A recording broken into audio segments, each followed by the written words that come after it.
Johnny Green back with another installment of the Higher Things Club. I previously reviewed this Lookah Seahorse Pro Plus on this channel, and I lightly touched on how it compares to a regular nectar collector, but I have several friends and family that are now considering picking up a Lookah Seahorse Pro Plus, so I figured I'd take a deeper dive.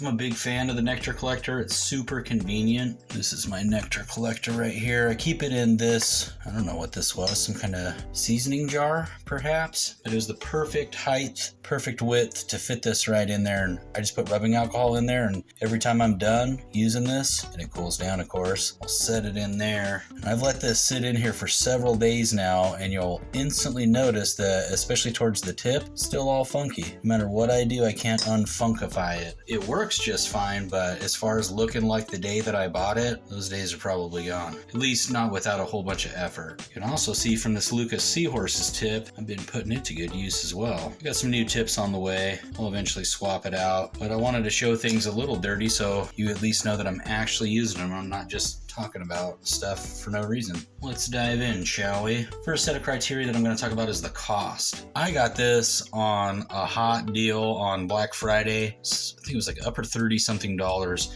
The everyday price of the Lookah Seahorse Pro Plus is like 53 bucks, 54 bucks. This particular dab flute is $18 or $19. They make them all the way down. I've seen them as cheap as $5 at some places and as expensive as who knows what. Obviously, this nectar collector is cheaper than this when no other considerations are made. However, in order to heat up this nectar collector, you got to use a torch, and torches cost money. Torches also require butane, which also costs money. And so at some point, I mean, this is a fixed cost, but the more and more butane that you buy, at some point, the pricing is going to cross over. You're going to surpass the cost of this Lookah Seahorse Pro Plus. With that being said, one additional cost that you're going to have on this Lookah Seahorse is the tip. You get 5 of them for $39.99. At least that's what I just paid online from their website. Have them shipped to my house. I still haven't quite determined exactly when you're supposed to swap these out, exactly what they're supposed to look like. I still feel like there's some legs left in this one, but when I get my new tips, I'm going to swap it out, and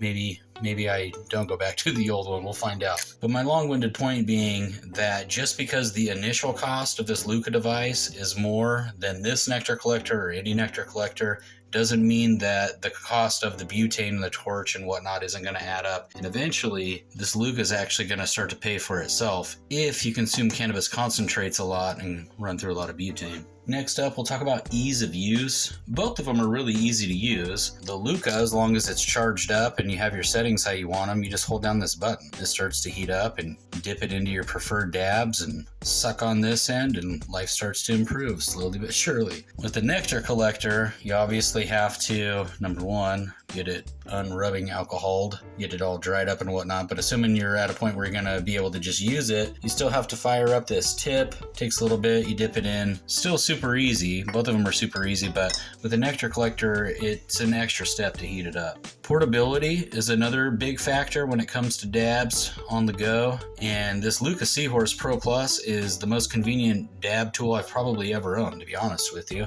So right now you could see that this is already cooled down, which would not be the case with a regular nectar collector. That thing's going to be hot for a while. Not only does this cool down fairly quickly, it's got that cover on it, so you could throw this into your fanny pack or wherever you keep your devices and don't even burn any holes in it. With the regular nectar collector, in addition to having to cool it down in between use before you transport it, unless you are very confident that you already have enough butane in your torch, you're going to have to bring a can of butane, and you're going to have to bring the torch. And that's not like the end of the world, but it's certainly not as easy as just grabbing this in your dabs and running out the door. As far as functionality goes, obviously the nectar collector is a one-trick pony. You heat up the tip of it, you dip it in, you take your hit. With the Lookah Seahorse Pro Plus, in addition to being able to take your dip of the dabs, if you pull this tip off, the end of it is 510 threaded, so you could use cartridges in there, and it even comes with an attachment that you could hook it up to a dab rig or bong to bring water filtration into the mix, all of which is a good time.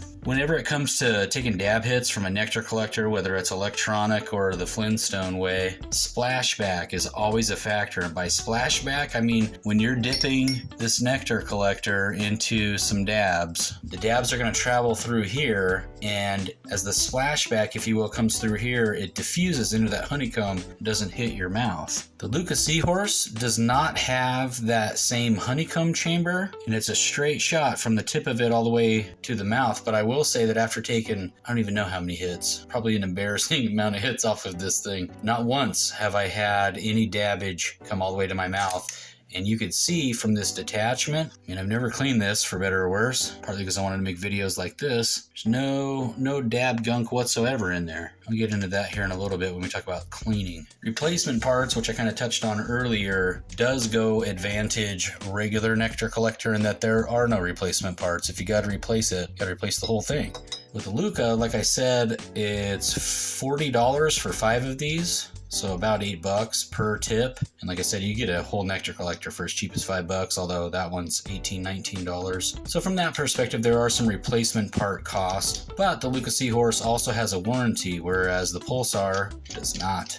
As far as like the hits themselves, you're looking at really 2 subcategories. Flavor being the first one. Both of them are phenomenal. This Lookah, the tip that I'm using on it has ceramic, really enhances the flavor. But also too, this Pulsar Nectar collector over here, or any Nectar collector that's made out of glass, is going to have really good flavor transfer as well. So those are pretty much a wash, I would say. One thing that gives the regular Nectar collector a distinct advantage over the Lookah Seahorse is you can get much bigger hits off of a regular Nectar collector because you can get as hot as you want to and dip it in there for really as long as you want to, and as long as your lungs can hold and you're ready to ride the higher high, you can get just about as high as you want. With the Lookah, there is kind of a technique I'm learning. Go here. If you look at the tip, obviously it's got a hole in the middle to allow dabbage to pass through, and so when you're dipping it, it's very important to come in at like an angle, maybe like a 30-degree angle, to where you're trying to dip the bottom part of the tip while still allowing enough airflow. You don't want to clog it up. It's going to affect the size of your hit. So you can get decent hits out of the Lookah, but it's much easier to take bigger hits, I will admit, out of the regular Nectar collector. And finally, and I kind of alluded to this earlier, ease of cleaning. This, I'm showing it to you for a reason in all of its glory or lack thereof. It's really hard to get entirely clean. You can get it clean enough that it's going to be more than great to use, but there'll always be some discoloration, maybe a couple of spots of, I don't even want to call it reclaim because you're never getting that back, there in the middle of the honeycomb chamber. The Lookah, like I said, number one, I haven't even had a need to clean it. The only part that's even gotten any level of funkiness on it is the tip, which the second that I get a new one and put it on there, that's completely brand new and clean. This, although being a little bit discolored because I've been packing some dab clouds into it, is not really dirty, and I'd imagine that if I put this in some rubbing alcohol, it would look brand new. And inside of here, I mean, there's not even a hint, not even a speck of dabbage that's made it from the tip all the way to this point. So at least so far, and I've used it every day since I initially reviewed it, and I'll put a link to that review in the description of this video, I've never had to clean it at all. And like I said, again, not to belabor the point, but once I get a new tip, this thing's gonna be basically brand new, clean as the day that I first got it. Ultimately, which one is better is up to you and your needs. I personally don't feel the need to choose because I love having both of them. Both of them are a little bit different uses. If I want a bigger hit, I'll use the regular Nectar collector. If I'm sitting by my computer making stoner videos like this, I tend to use the Lookah. They're both affordable enough that you could feasibly have and maintain both of them. They also make great presents for that special cannabis enthusiast in your life. If you're looking for a late-minute gift, obviously shipping and handling constraints aside, I don't know if you'll be able to get one by Christmas. You might have to go to your local head shop, but I found that a lot of head shops carry these. Hopefully this video was helpful and provided you some things to ponder. Thanks as always for supporting the Higher Things Club, and I'll catch you next time.